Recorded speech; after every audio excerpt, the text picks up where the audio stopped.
antaa vauhdin uinille ja voiman hyppyihin voi pystyllä myös vilkutella ja näin sinne Sarin kanssa lähemmäksi teitä tuli Näsi ja esittelee tuota sievää pyrstöä ja sillä teitä vilkuttelee.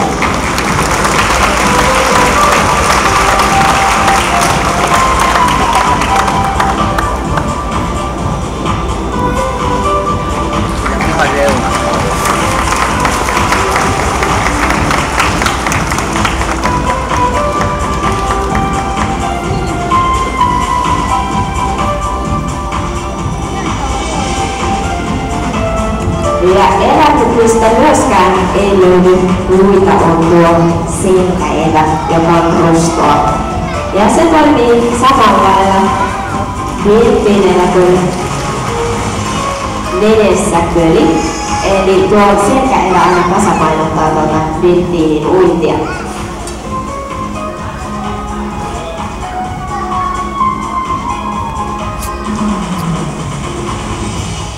Ja näin siinä Näsi paremmin esittelee vielä tuota kolmiomaista evää.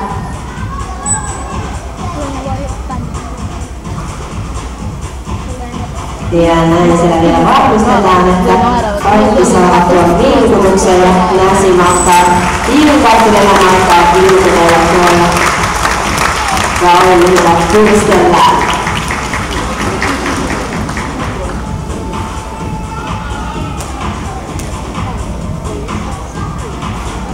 Ja seuraavaksi vuorossa mallikas pallon palautus.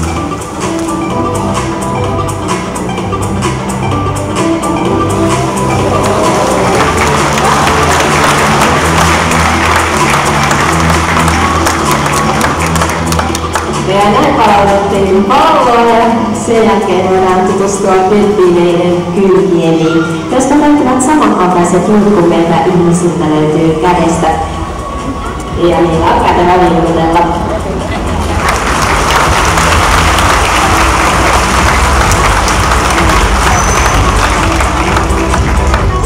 Kylkielillähän delfiinit ohjailevat sekä pysäyttelevät uintiaan.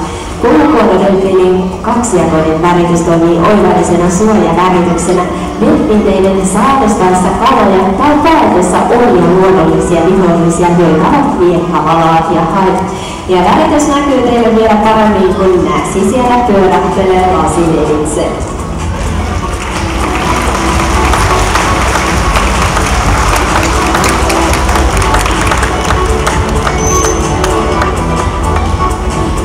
Delfiineillähän on eri